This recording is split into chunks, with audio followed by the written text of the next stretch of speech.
İraq krallığının Salahaddin mühafizəsində olan Tikrit şəhərində Abdəlməcidin ailəsində bir oğlan övlad doğuldu. Lakin Abdəlməcid özü 6 ay öncə itkin düşmüşdü. İraqda baş verən qarşıtlıq səbəbindən onun harada olduğundan xəbər tutan olmadı. Həmin illərdə İraq Osmanlı İmperiyasının yeni dağılması ilə müstəqilliyini elan etsə də, əslində İngiltərənin güclü təsiri altındaydı. 1932-ci ildə formal müstəqillik elan edilməsinə baxmayaraq, İraqda hələ də orduda, siyasətdə, neft sənayesində ingilislər güc sahibi idi. Həmin illərdə ölkədə kəndlilər və tayfalar arasında üsyanlar, hökumətə qarşı silahlı toqquşmalar baş verirdi. Tikrit və Salahaddin bölgəsi xüsusilə qəbilə qarşıdurmalarının, qisas və hakimiyyət davasının çox olduğu yerlərdən idi. Abdəlməcid də bəzi mənbələrə görə bu çaxnaşmalar zamanı yoxa çıxmışdı. Bəzi mənbələrə görə isə hökumət əleyhinə fəaliyyətə görə axtarıldığı üçün yoxa çıxmışdı. Anası Sabah Talfa onu tək başına dünyaya gətirməyə və böyütməyə məcbur oldu. Lakin doğumundan öncə növbəti bədbəxtçilik baş verdi. Sabahın 13 yaşlı övladı xərçəng səbəbi ilə vəfat etdi. Beləliklə Sabah böyük sarsıntılarla dünyaya bir övlad gətirdi. Bu uşağın adını Səddam qoydu. Səddam Hüseyn Əbd Əl-Məcid Ət-Tikriti. Qəribədir ki, adının mənası onun gələcəyinin göstəricisi idi. Çarpışan, toqquşan mənasında olan Səddam adı gələcəkdə də bu xarakteri özündə topladı.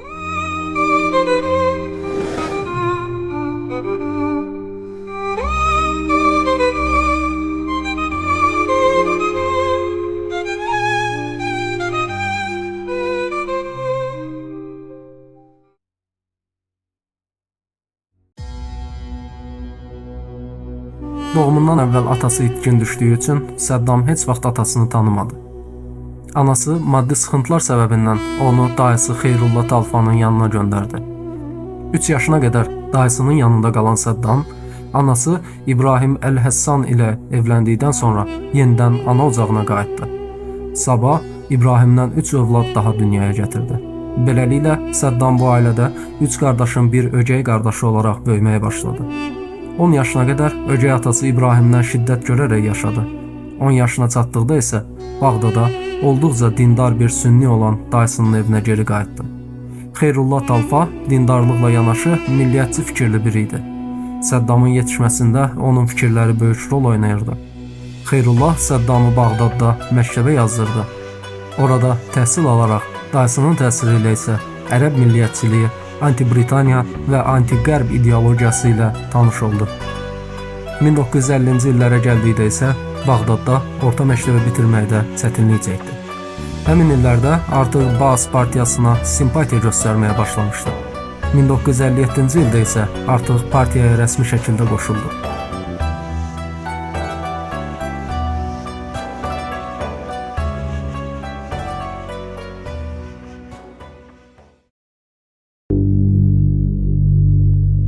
...1959-cu ildə Səddamın adı General Abdülkərim Qasım sui-qəsdində keçdiyi üçün izləməyə alındı. Bu tarixdə ayağından vurularaq CIA və Misir kəşfiyyatının köməyi ilə Səddam Tikritə qaçdı. Ardınca isə Suriyaya, oradan isə Beyruta qaçdı. Burada CIA tərəfindən təlimlər keçdi. Daha sonra isə Misirə gedən Səddam burada tez-tez Amerika səfirliyinə baş çəkdi. Sürgün dövründə Qahirə Universitetində hüquq fakültəsi oxudu. 1963-cü ildə yanında böyüdüyü dayısı Xeyrullahın qızı Sacidə Talfa ilə evləndi. Səddamın bu evliliyi hələ 5 yaşında olarkən dayısı tərəfindən təyin edilmişdi. Bu evlilikdən onun Rəna, Rağdad və Halə adlı 3 qızı, Uday və Qusay adlı 2 oğlu oldu. Səddam daha sonra 2 dəfə də evləndi. Samirə adlı xanımından Əli adlı bir oğlu dünyaya gəldi. 1964-cü ildə İraqa qayıdan Səddam həbsə atıldı.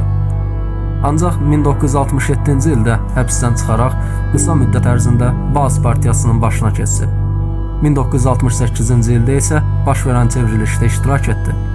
60-cı illərdə İraq çox qarışıq idi. Hər il yeni çevriliş, yeni hökumət, yeni qruplaşma yaranırdı. 1968-ci ildə əmisi oğlu Əhməd Həsən Əlbəkir ilə birlikdə yeni bir çevriliş planladı. Bu dəfə plan mükəmməl hazırlandı. Dövlətin içindəki əsas hərbi və təhlükəsizlik postları gizlicə Baas üzvlərinin əlinə keçmişdi. 17 iyul 1968-ci ildə Baas partiyası qan tökmədən hakimiyyəti ələ aldı. Əhməd Həsən Əlbəkir prezident oldu. Amma hakimiyyətin əsl beyni Səddam idi. Səddam əvvəlcə təhlükəsizlik xidmətlərini, ordu rəhbərliyini və gizli polisi öz nəzarətinə aldı. O, hər kəsi izləyir, potensial rəqibləri aradan qaldırır, sadiq adamlardan ibarət bir gizli dövlət qururdu. Bu illərdə o, həm də neft sənayesinin milliləşdirilməsi prosesində mühüm rol oynayırdı. To Basra and all Iraq comes good news with the opening of a new oil field. The pipeline runs across the desert to the Persian Gulf at Fayal. There, tankers load up with the precious fuel the world needs so badly. Yes, it's a big day for Iraq, and there's a feast to celebrate. Sheep stuffed with rice and a host of other good things. But that's only the first of the good things that will come to Iraq, thanks to oil. 1972-ci ildə İraq neftinin tam nəzarəti dövlətin əlinə keçdi. Bu da Səddama həm pulla, həm nüfuzla güclü dayaqlar qazandırdı.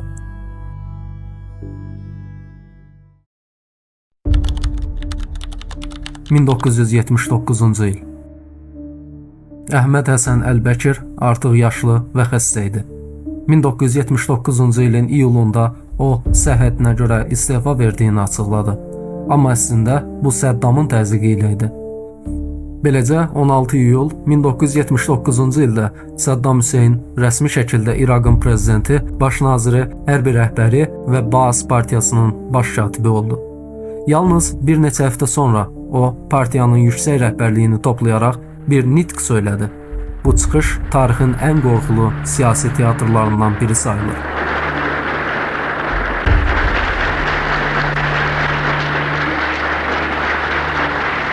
ردد الشعب أمة عربية واحدة هذه رسالة خالد رحيم ردد الشعب اطلع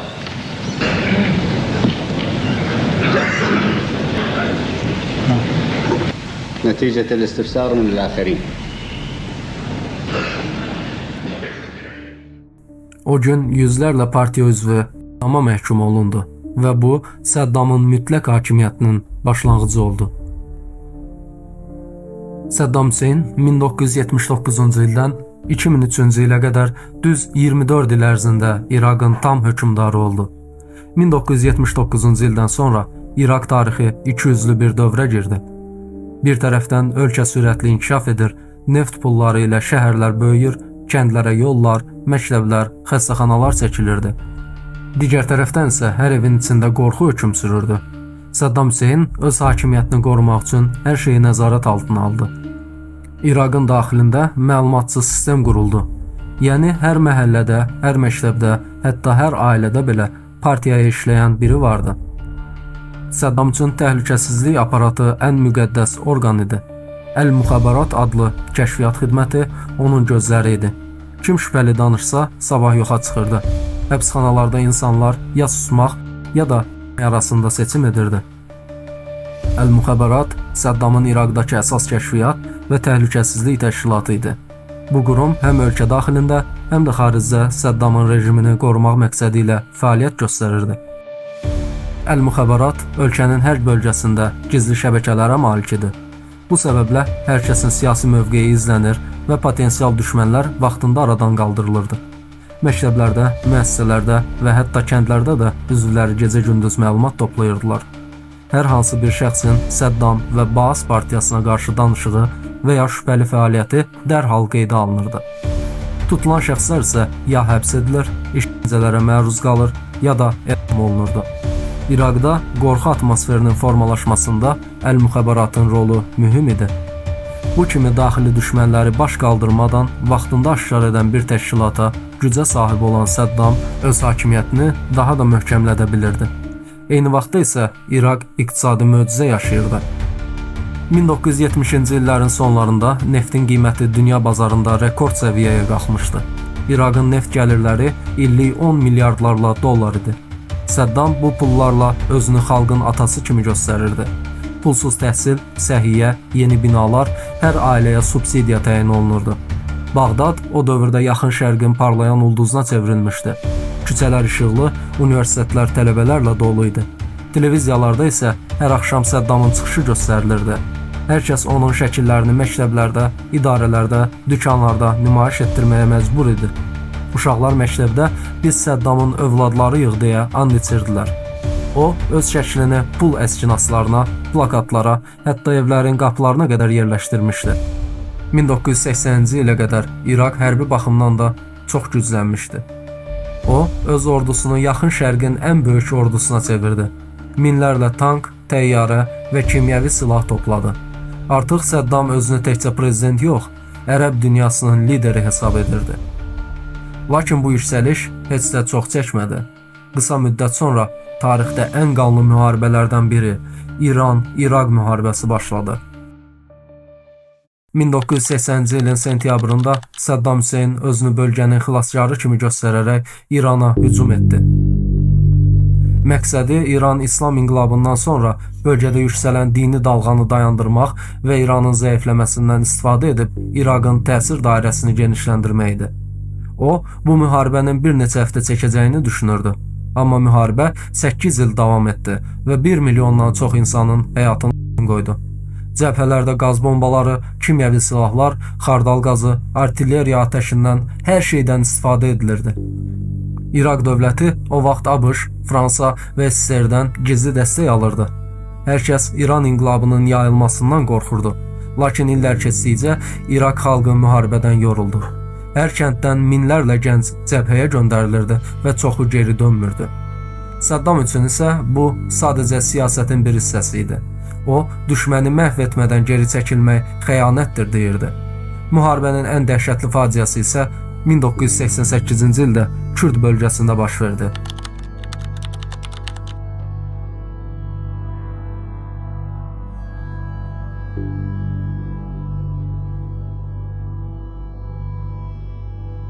İran ordusu ilə əməkdaşlıqda ittiham edilən Kürd kəndlərinə qarşı Səddam kimyəvi silah əməliyyatı əmri verdi. Martın 16-sında səhər saatlarında İraq təyyarələri Hələbcə şəhəri üzərinə kimyəvi bombalar yağdırdı. Bir neçə dəqiqə içində küçələrdə minlərlə insan yerə yıxıldı. Nəfəs almaq mümkün değildi. Qadınlar, uşaqlar, yaşlılar hamı yerində öldü. 5000-dən çox dinc insan bir günün içində həyat itirdi. Bu hadisə bütün dünyanın diqqətini çəkdi. Amma heç kim Səddama qarşı ciddi tədbir görmədi. Çünki o vaxt İraq hələ də Qərb üçün İranın qarşısında bənd idi. Bununla belə bu hadisə tarixdə bir yara kimi qaldı və Səddamın adını kimyəvi diktator kimi əbədi ləkələdi. Amma o, bu qırğınlara baxmayaraq özünü hələ də qədim Babilin kralı kimi görürdü. Müharibə 1988-ci ildə atəşkəslə bitdi. Nə İran qazandı, nə də İraq.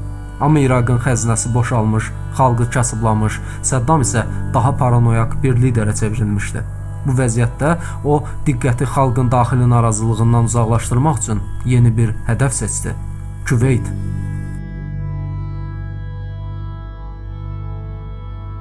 –80-ci illərin sonu, 90-ların əvvəlinə doğru İraq müharibədən çıxsa da artıq dərin iqtisadi böhran içində idi. İllərlə davam edən İran-İraq müharibəsi ölkəni talan etmişdi. Fabriklər dağıdılmış, yollar yanmış, milyonlarla insan yoxsulluğa sürüklənmişdi. Səddam Hüseyn bu vəziyyəti düzəltmək üçün yeni bir plan qurdu. Onun fikrincə İraqın iqtisadi dirçəlişi üçün Küveytin zəngin neft ehtiyatlarını ələ keçirmək lazım idi. Küveyt kiçik bir ölkə idi, amma o dövrdə dünyanın ən böyük neft ehtiyatlarından birinə sahib idi. Səddam Küveyt hökumətini ittiham etdi ki, İraqın neft yataqlarından gizli neft oğurlayır və bazarda qiymətləri qəsdən aşağı salır. Bu, güya İraq iqtisadiyyatını çökdürmək üçün edilirdi. Beləcə, 1990-cı ilin avqustun 2-sində Səddam Hüseyn Küveytə hücum əmri verdi. Bir neçə saat içində Küveyt ordusu məhv edildi, ölkə tam işğal olundu. Səddam özünü ərəb millətinin lideri kimi təqdim edərək elan etdi ki, Küveyt artıq İraqın 19-cu vilayətidir. Bu hadisə bütün dünyanı şoka saldı. BMT dərhal İraqın işğalı dayandırmasını tələb etdi, amma Səddam geri çəkilmədi. Bunun ardınca ABŞ və Qərb ölkələri Səhra fırtınası adlanan böyük bir hərbi əməliyyat başlatdı. 1991-ci ilin yanvarında Körfəz müharibəsi başladı. Qısa müddətdə 34 ölkənin ordusu İraqa qarşı birləşdi. Amerikanın rəhbərlik etdiyi koalisiya müasir texnologiya ilə İraq ordusunu məhv etdi. Bağdad sanki alov dənizinə çevrildi. Səddamın ordusu bir neçə həftəyə geri çəkilməyə məcbur qaldı. Küveytdən çıxarkən İraq qoşunları 700-dən çox neft quyusunu yandırdı. Bütün bunlara baxmayaraq Səddam hakimiyyətdə qalmağı bacardı. Çünki ABŞ o zaman onu devirmədi. Məqsəd sadəcə İraqı zəiflətmək idi. Amma Səddam artıq əvvəlki Səddam deyildi. Körfəz müharibəsindən sonra o xalqını daha çox nəzarət altına aldı. Qorxu rejimi daha da sərtləşdi. Eyni zamanda o özünü daha çox miflərlə bağlı görməyə başladı. Babilin, Nəbukadnessarın, qədim İraq sivilizasiyalarının varisi kimi. Bu düşüncə onu çox qəribə, bəzən də dəllik səviyyəsində qərarlarla tanıtdı. Məsələn, öz qanı ilə Quran yazdırmaq, Babilin saraylarını yenidən inşa etdirmək və hətta zaman portalları ilə bağlı gizli layihələr. 1991-ci ildə Küveyt müharibəsində məğlub olduqdan sonra Səddam Hüseyn öz imicini dəyişməyə başladı. O artıq təkcə siyasi lider kimi deyil, həm də qədim Babilin və İraq torpaqlarının ilahi varisi kimi təqdim olunmaq istəyirdi. O, Babil şəhərinin xarabalıqlarında bərpa işlərinə göstəriş verdi. Orada böyük saraylar tikdirdi. Divarlarda isə yazılar həkk olundu. Səddam Hüseyn, Nəbukadnezzarın varisi, Babilin yenidən qurucusu. Bu sözlər qədim Mixi yazı üslubunda daşların üzərinə qoyulurdu. Səddam özünü bəzən Nəbukadnessarla müqayisə edirdi. Onun fikrincə Nəbukadnessar qədimdə Yahudiləri əsir aparmışdısa, indi o da Qərbə və İsrailə qarşı dayanmalı idi. Bu müqayisə həm dini, həm də siyasi məqsəd daşıyırdı. Babilin bərpası layihəsi ilə yanaşı o qədim İraq mifologiyasını və simvollarını dövlət ideologiyasına daxil etdi. Dövlət televiziyalarında Babil, Assuriya və Şumer sivilizasiyaları haqqında filmlər göstərilirdi. Məktəblərdə isə uşaqlara İraqın qədim imperiyaların beşiyi olduğu öyrədilirdi. Səddam Hüseynin sarayları və iqamətgahları da bu qədim motivlərlə bəzədilirdi. Divarlarında aslanlar, qanadlı öküzlər, ulduz fiqurları və qədim tanrı simvolları olurdu. O öz adını demək olar ki, hər bir binanın daşına həkk etdirirdi. Bu illərdə o həm də dini simvolları siyasi məqsədlərlə istifadə etməyə başladı. O, Qurandan ayələr yazdırır, amma eyni zamanda Babil və İslam simvollarını birləşdirirdi. Ən məşhur hadisələrdən biri isə onun Qurani Kərimi öz qanı ilə yazdırması idi. Təxminən 24 litrə yaxın qan istifadə olunduğu deyilir. Səddam bu addımı Allaha təşəkkür niyyəti ilə etdiyini bildirmişdi. Səddam üçün bu kitab həm dini, həm də mistik bir güc rəmzi idi. O inanırdı ki, qanla yazılan Quran onu ilahi şəkildə qoruyacaq. 1990-cı illərin sonlarında Səddam Hüseynin idarəçiliyi altında İraq ordusu yeni texnologiyalara maraq göstərməyə başladı. 2000-ci ildə o 10.000 ədəd PlayStation 2 oyun konsolu sifariş etmişdi. PlayStation 2-nin 128 bit Emotion Engine prosesoru hesablama və məlumat emalı üçün kifayət qədər güclü idi. Bəzi iddialara görə Səddam bu konsolları hərbi məqsədlər üçün istifadə etməyi planlaşdırırdı. Məsələn, raket naviqasiyası və ya silah sistemlərinin hesablamalarını gücləndirmək. Digər bir iddia isə daha fantastik idi. O, PlayStation 2-ləri bir növ zaman maşını layihəsi üçün istifadə edirdi və qədim Mesopotamiya yazılarından məlumat alaraq keçmiş və gələcək haqqında hesablama aparırdı. Bundan əlavə, Səddamın əlində İraqda saxlanılan keçid qapıları olduğu və bunun vasitəsilə dünya xarici texnologiyalara çıxış əldə edə biləcəyi iddia olunurdu. Bu nəzəriyyəyə görə ABŞ və müttəfiqləri İraqa hücum edərək bu sirri ələ keçirmək istəyirdilər. Belə iddialar həm mediada, həm də konspirasiya nəzəriyyələrində geniş yayılmışdı. Hərçənd bu elm dünyasında sübut olunmamışdı. Lakin Səddam Hüseynin mistik və tarixlə əlaqəli inanc sistemi bu tip layihələrə inanmasına zəmin yaradırdı. 2003-cü ildə ABŞ və müttəfiq qoşunları İraqı işğal etdi. Rəsmi bəhanə olaraq Saddamın kütləvi qırğın silahları inkişaf etdirdiyi iddia olunurdu. Lakin bəzi nəzəriyyələrə görə həqiqət bundan fərqli idi və məqsəd Saddamın əlindəki keçid qapısı və digər texnoloji sirləri ələ keçirmək idi. İşğalın ilk günlərində Bağdad şəhəri tezliklə düşdü. Saddam gizlənməyə məcbur oldu. O, uzun müddət Operation Red Dawn əməliyyatı nəticəsində tapılmadı. Lakin 2003-cü ilin dekabrında tutuldu.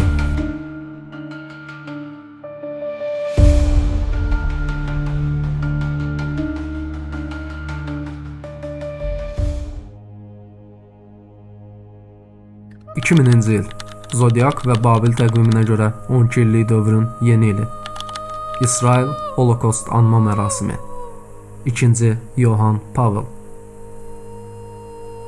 Papa 2-ci Yohan Pavel İsrailə səfər çərçivəsində 23 mart 2000-ci ildə Yad Vashem Holokost memorialında rəsmi mərasimə qatıldı. O, Hall of Remembrance-da iştirak etdi. 2-ci Yohan Pavel burada yanan əbədi məşəli yandırdı. O, çıxışında dindən, irqdən, xalqdan asılı olmayaraq insanlığa qarşı yönəlmiş nifrətin, antisemitizmin və Holokostun xatirəsinin gələcəkdə təkrar edilməməsi üçün çağırış etdi. Gündəmə təsir edən məsələ təbii ki bu deyildi. Hər kəsin diqqətini çəkən hadisə onun arxasında olan tərs çevrilmiş xaç simvolu idi.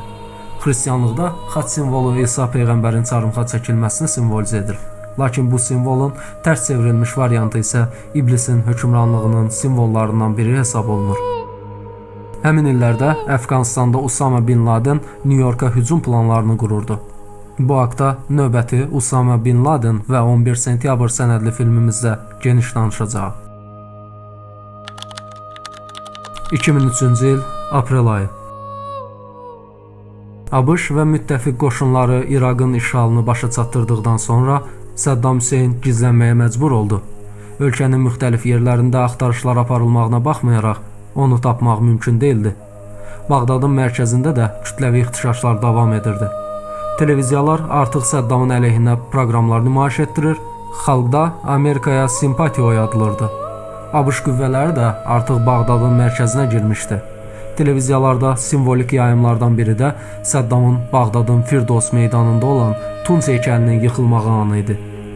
Hadisə zamanı ABŞ ordusunun 3-cü piyada diviziyasına aid M88 zirehli texnikalar da meydandaydı. Əvvəlcə bir qrup İraqlı insan heykəlin başına qalxaraq üzərinə Amerika bayrağı asdı. Sonradan bir zabit bayrağı çıxararaq İraq bayrağını taxdı. Bu, azadlıq mesajını kütləyə çatdırmaq üçün atılan addımlardan biri idi. Daha sonra ABŞ əskərləri heykəlin boynuna tros bağladılar və texnika vasitəsilə heykəli yıxdılar. Hadisənin ən tanınan siması Kadim Şərif Əl-Cəburi adlı İraqlı idi. O, illərlə Saddamın motosiklet ustası olmuşdu. Lakin sonradan rejim tərəfindən zülmə məruz qalmışdı. Cəburi heykəlin ayaqlarına çəkiclə vuraraq heykəlin yıxılmasında iştirak etmişdi. Sonradan verdiyi müsahibədə isə bundan peşman olduğunu dilinə gətirmişdi. Amma artıq gec idi. İraq yaxın şərqdə öz nefti ilə alovlanan torpağa çevrildi və bu geri dönüşü olmayan bir yol idi. Mən onu bərpa etmək istərdim, lakin qorxuram ki, məni öldürərlər. Dünyanın bütün media kanalları bu səhnəni yayımladı və ABŞ prezidenti George Bush bu görüntünü İraq azadlığının başlanğıcı kimi təqdim etdi. Lakin sonraki illərdə İraq xaos, müharibələr və terrorlarla sarsıldı. Buna görə də bir çox İraqlı üçün o səhnə başlarda ümidin simvolu idisə, qısa müddətdə fəlakətin simvoluna çevrildi. Operation Red Dawn əməliyyatı 2003-cü ilin dekabrınadək həyata keçirildi. Bu əməliyyat ABŞ hərbi qüvvələrinin xüsusi təyinatlı birləşmələri tərəfindən planlaşdırılmış və icra edilmişdi. Əməliyyatın məqsədi Saddam Hüseyn və onun yaxın silahdaşlarını tapmaq və tutmaq idi. Əməliyyat Tikrit şəhəri yaxınlığındakı bir kənddə, daha dəqiq desək, Əddaur bölgəsindəki bir bunkerdə baş tutdu. ABŞ hərbi komandirləri və xüsusi təyinatlı qüvvələr Saddamı gizləndiyi yerdən zorla çıxartdılar.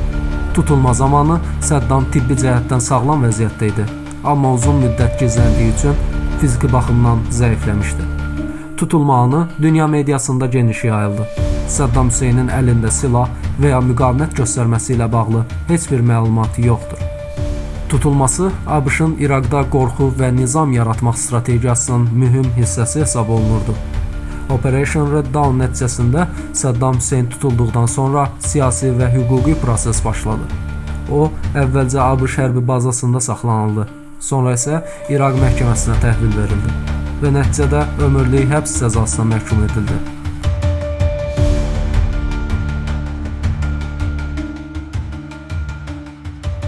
Saddamın Babilin və qədim zikkuratların bərpasına böyük marağı və real layihələri var idi. O, arxeoloji ərazilərdə bərpa işləri aparır və antik motivləri dövlət səviyyəsində istifadə edirdi. Dövrümüzdə onun haqqında olan konspirasiya nəzəriyyələrindən biri də əlində portalların olması hadisəsidir. Hansı ki, ABŞ-ın İraqa hücumu yalnız neft və ya küveyt səbəbindən deyildi. Bu keçidləri əldə etmək üçün idi deyə düşünülür. Bu haqda isə etibarlı sübut yoxdur. 2000-ci illərdə 10 minlərlə PlayStation 2 konsolunun İraq hakimiyyəti tərəfindən alınması da bu keçid qapılarını açmaq üçün olan layihələrdən biri kimi dəyərləndirilir. Deyilənə görə Saddam bu konsollar vasitəsilə superkompüterlər hazırlamış və keçid qapılarını açmaqda onların prosesorlarından istifadə etmişdi. Lakin İraq gömrük sənədlərində, Sony şirkətinin satış sənədlərində bu haqda heç bir məlumata rast gəlinmir və ya gizlədilir. Beynəlxalq yoxlamalar da bu xəbəri yalanlayır. Peşəkar fakt yoxlama və etibarlı xəbər mənbələri bildirir ki, Ur və digər qədim obyektlərdə Stargate və ya yad planetli texnologiyasına dair elmi sübut yoxdur və bu iddialar əsasən spekulyativdir. Lakin dövrümüzdə hər şeyə qarşı materialist düşüncə təbliğ edən medianın var olması da bu məsələni şübhəli saxlayır. Faktlar yalnız bizə təqdim edildiyi halda fakt sayılır. Əks halda bu yalnız xurafat adlanır.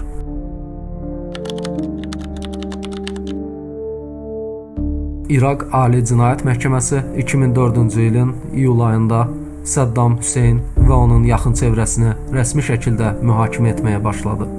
Bu məhkəmə ABŞ-ın dəstəyi ilə qurulmuşdu və məqsəd İraqda 1979-2003-cü illər arasında törədilmiş insanlıq əleyhinə cinayətləri araşdırmaq idi. Əsas ittiham 1982-ci ildə Düzeyir şəhərində 148 şiə sakinin edam edilməsi idi. Bu hadisə bir sui-qəsd cəhdindən sonra baş vermişdi. 8 iyul 1982-ci il. Düzeyir şəhəri, Bağdadın şimalında əsasən şiələrin yaşadığı bir kənd. Həmin gün Saddam bölgəyə səfər edirdi. Səfər zamanı Dəva Partiyası adlı şiə təşkilatının üzvləri olduğu iddia edilən bir qrup şəxs onun kortecinə qarşı silahlı hücum etdi. Hücum uğursuz oldu və Saddam yaralanmadı. Lakin bu hadisə partiyaya və şiələrə qarşı amansız qərarlar verilməsinə səbəb oldu.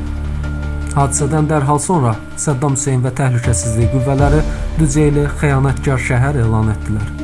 İraq Təhlükəsizlik Xidməti, əl-müxəbərat və hərbi bölmələr şəhəri mühasirəyə aldı. Nəticədə 1500 nəfər həbs olunaraq işgəncələrə məruz qaldı. Bunlardan 148 nəfər kişi, qadın və gənc daha sonra ölüm cəzasına məhkum edildi. Həmin insanların çoxu isə heç bir məhkəmə olmadan edam edildi. Qalan yüzlərlə sakin Əl-Diyalə və Əl-Nəcəf kimi bölgələrdə həbs düşərgələrinə göndərildi. Şəhərin kənd təsərrüfatı torpaqları, evləri və xurmalığı tamamilə məhv edildi. Məhkəmə zamanı bəlli oldu ki, Saddam şəxsən həbslərin və edamların əmri üçün sənədləri imzalamış, əl-müxəbərat və ordunun bölgədə törətdiyi işgəncələrə razılıq vermişdi. Məhkəmə prosesində sağ qalan Düzeyl sakinləri də şahid qismində çıxış etdilər və çoxu yaxınlarının necə edam edildiyini və ya itkin düşdüyünü danışdı. 2005-ci ildə Saddam Hüseyn İraq məhkəməsi tərəfindən vətəndaşlara qarşı cinayətlərdə ittiham edilərək ömürlük həbs cəzasına məhkum edildi. 2006-cı ilin 30 dekabrında Qurban Bayramının ilk günü Düzeyl işi üzrə insanlıq əleyhinə cinayətlərdə təqsirli qəbul edilib, asılaraq edam edildi. Düzeyl hadisəsi tarixə Baas rejiminin vəhşiliyinin simvolu kimi düşdü və beynəlxalq ictimaiyyətin fikrincə bu hadisə təkcə bir şəhərə deyil, İraq şiə əhalisinə, həmçinin dünyada olan bütün şiə müsəlman əhaliyə verilən gözdağı idi. Onun edamı ilə 30 illik hakimiyyəti tam olaraq sona çatdı. Gücünün zirvəsində inşa etdiyi saraylar, qanla yazdırdığı Quran və mistik layihələr tarixin səhifələrinə keçdi. Amma Səddamın devrilməsi ilə İraq həm siyasi, həm də sosial baxımdan dərin bir böhran yaşadı. Dövrümüz insanları arasında Səddamın İraqı adı altında qeyd olunan dövr həm inkişaf, həm də qorxu və qan dövrü kimi xatırlanır.